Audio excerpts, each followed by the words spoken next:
creating the silence. The silence is the most important thing for me. That's the most precious material. How do you brew a silence that is charged?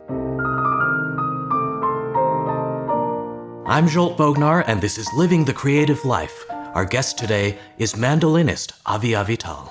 Avi, thank you so much for being on the program. It's a delight to welcome you. We've wanted to have you for a long time. It's an honor.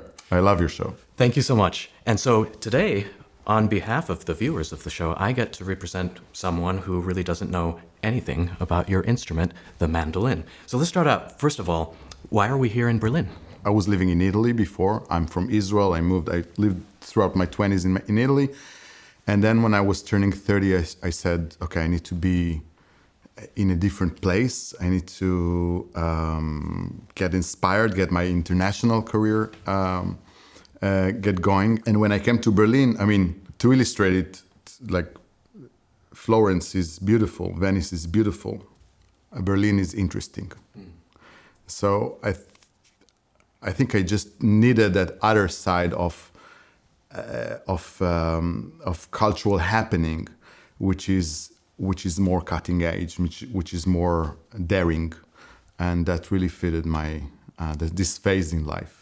Let's just jump right into the 101. What is a mandolin? A mandolin is a little tiny, beautiful, sweet instrument that is a pluck string instrument from a broader family of pluck string instruments.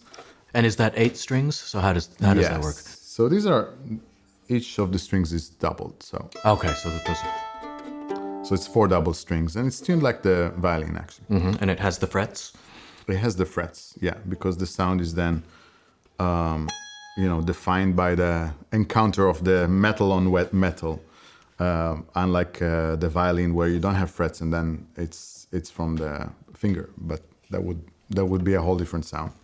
So when I first became aware of your name, it was through Deutsche Grammophon albums, and I thought to myself, a life in music as a mandolin player, how is that possible?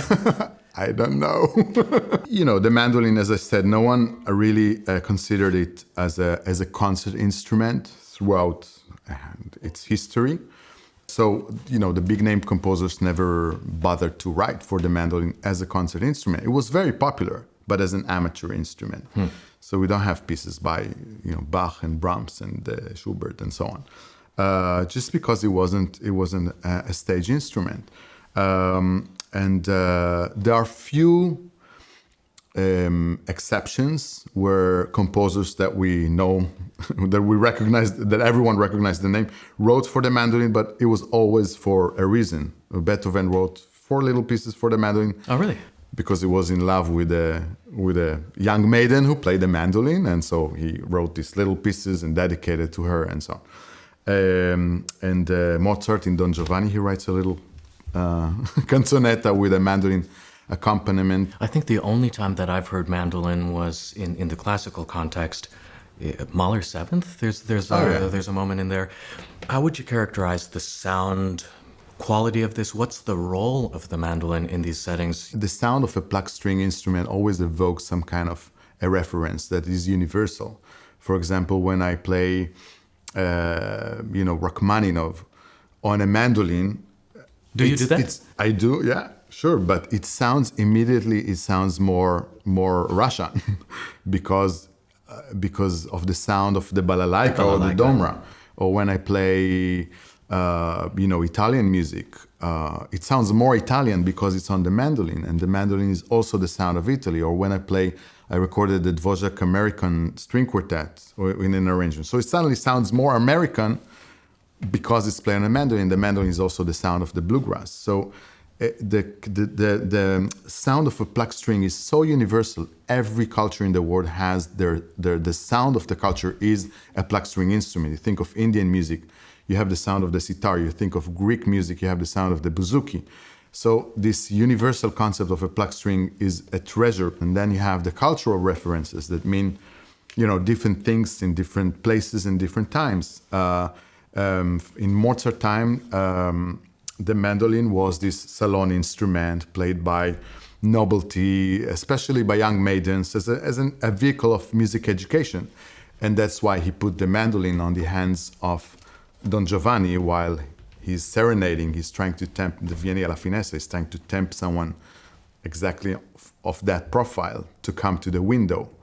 Yeah, and he has the innocent, beautiful little mandolin in his hand, and you have this tension of, we as the viewers, we know what's up. We know his intentions, and this is just one example of how Mozart uses the mandolin and what it means at that specific time as kind of an extra musical reference in his art. After I graduated from the Music Academy in Jerusalem, playing in my recital entirely violin music, I thought to myself, wait, this is if this is gonna become my profession, it's gonna be, something is missing in this puzzle. I have to learn also about the traditional repertoire and the traditional technique of the mandolin. That's when I went to Italy and studied with a mandolin professor and got to know the very little, honestly limited repertoire, original repertoire for the mandolin. And and then I realized, the reasons that the big composers never wrote for the mandolin is not justifiable. So I feel that I'm a little bit like correcting this historical error gap in composers' writing, recognizing the mandolin as a concert instrument, and I've been doing that since I'm a student at the academy. So the first works were by my professors, who were composers, and then little by little, I think I'm over 100 pieces that I premiered, either as a soloist, concerti, or as part of an ensemble I was a member in. And that's wonderful. Also, there's one question that I ask each composer before they start to write a piece for the mandolin, which is, if I say mandolin, what pops in your mind? And it's incredible how different the answer is between the different composers. Because again, it is a chameleon. The mandolin is a chameleon. Is a huge source of references and associations. There's another interesting aspect to asking a living composer to write for the mandolin, which is, I think that it's similar to many composers. At first, there is a lot of excitement. It's like, yes, let's do it. And then 2 months before the premiere, is like, there's always like, what have I done? Why did I say yes to? The composer would like find it very hard. It's an open field. You don't have this thing on your shoulders where you have to kind of be the next step after all this amazing repertoire of mandolin, of violin concertos. But on the other hand, there's also not a lot of examples where the composers can learn from. Does it take a lot of initial learning of the craft for them? A lot. The fact that composers don't know the mandolin as much as they might know the piano or the violin is such a huge advantage, and helps to it helps to discover a lot of the hidden opportunities, the possibilities that the instrument has, that are even hidden from myself, that I hold the instrument forever, all the time.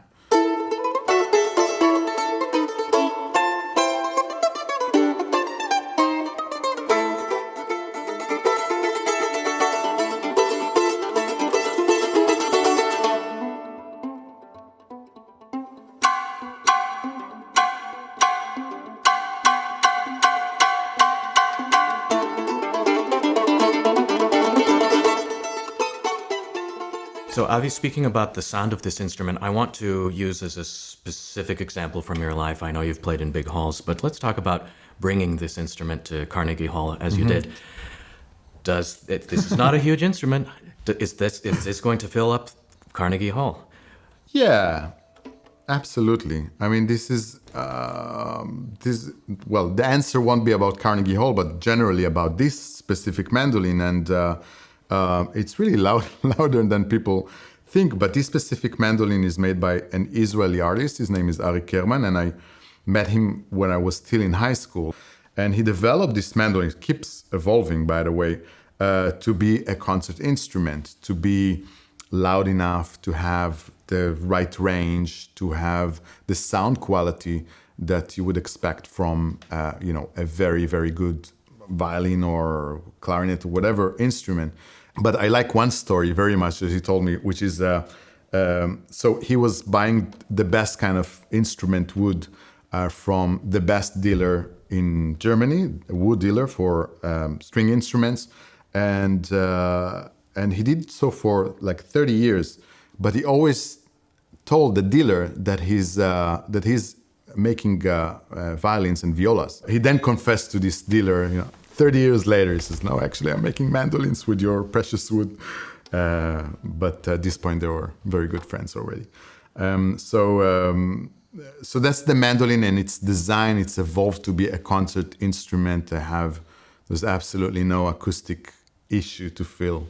But how did you come to mandolin at all? If we talk about our specific instrument as being our musical voice, and if it's not so common to hear it, then how did you identify that, that's the thing for me? I grew up hearing piano recitals, so that's how I found my way to my instrument. I don't come from a musical family. Both my parents came to Israel from Morocco when they were teens. So there is a huge, wonderful, very rich musical culture, but it's not the Western classical. And I happened to have a neighbor who played the mandolin, and they took me to listen to this youth mandolin orchestra that we had in Beersheba. It still exists. And I just saw these 40 kids, 50 kids together playing the mandolin. Looked a lot of fun. All the kids looked happy. And and so my parents got it off. I mean, no one told them it should be cello or piano. So. Was it an immediate joy for you? No, of course not. I mean, it was not. It was something to do after school. I mean, wait. Immediate joy. What is joy? And when you're 8 years old, I think, like everyone who grabs an instrument, there is some frustration because it doesn't sound good at the beginning. I have to say that with the mandolin, the entry point is quite fast. So I do remember the first interaction that I had with a mandolin at the neighbor's place, and I was way younger than I was when I started to play on the mandolin, but it was there, lying on the table, and as every kid would do, I just went like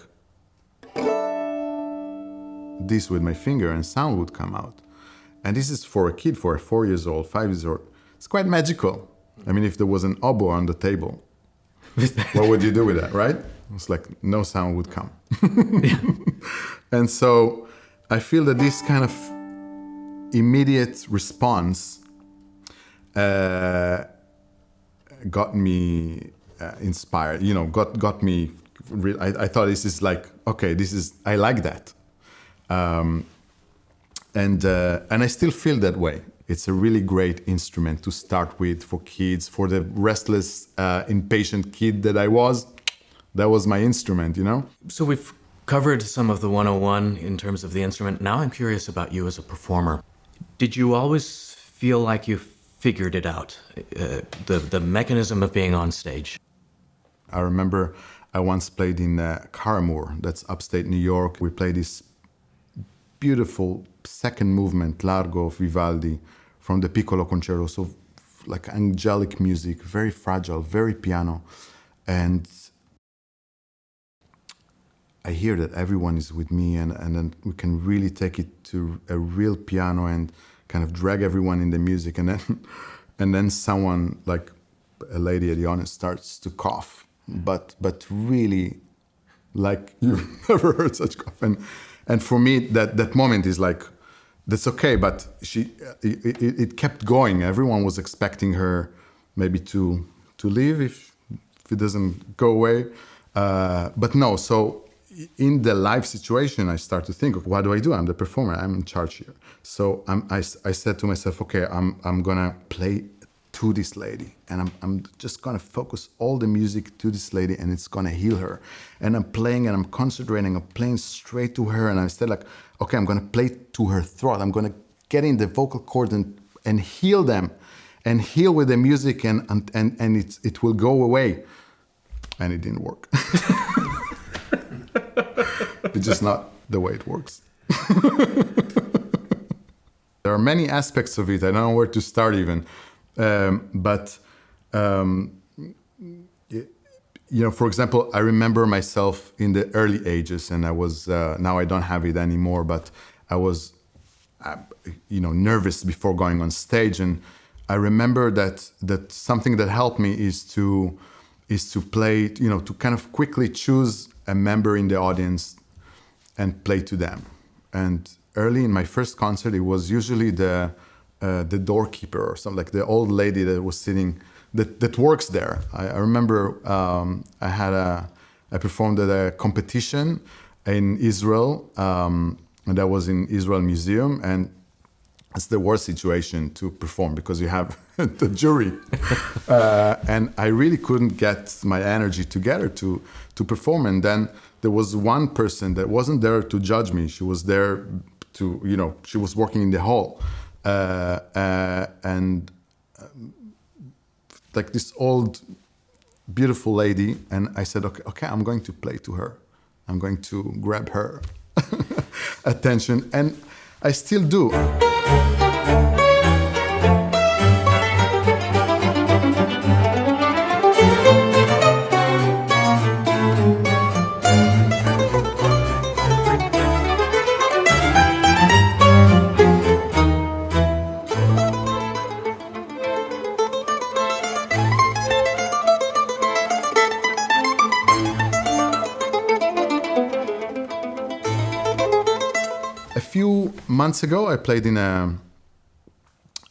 A few months ago, I played in this beautiful place in Einsbach. This is south of Germany. It was a Sunday matinee, beautiful morning.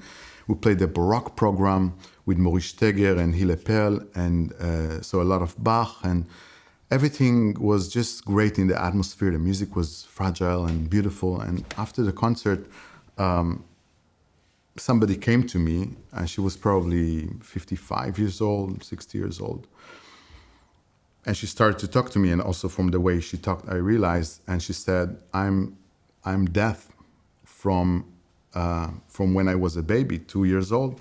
And last year I got this new thing installed. I don't know how it's called, but Is that maybe one of the cochlear implants where suddenly... That's the one. Yeah, exactly. There we go. And she's standing there, and in tears she tells me, and that was my first concert I've ever heard, and thank you. So I was in tears myself. And since then, I'm trying to, when I go on stage, I'm really trying to think, there might be, think of that. Think of, you might be giving someone this kind of a significant experience. So this is imagining her in the audience, or someone that, one person that this moment is really special for them or meaningful for them, or that sometimes I use that to focus. So that's the communicative element, your relationship to the audience. Let's say you're backstage. Where is your headspace? How does that feel? What's your focus of attention in order to prepare yourself for your most ideal performance? It's very clear for me. My role is to serve the people with this experience, with a musical, with an artistic experience. I have to generate this for them. They bought a ticket, they booked a babysitter, they dressed nicely, they're sitting in a concert hall to receive something, and I'm the one to give it to them, to generate it for them.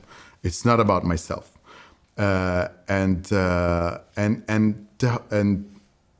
it starts, as I said, from the moment I walk on stage, the way I walk on stage, the timing, creating the silence. The silence is the most important thing for me. That's the most precious material. How do you brew a silence that is charged, that has a lot of electricity, that has a lot of tension? And that's the silence before the first note. That's the silence between the phrases, between the notes, after the last note created. This is all things that we musicians, performers control and generate and produce.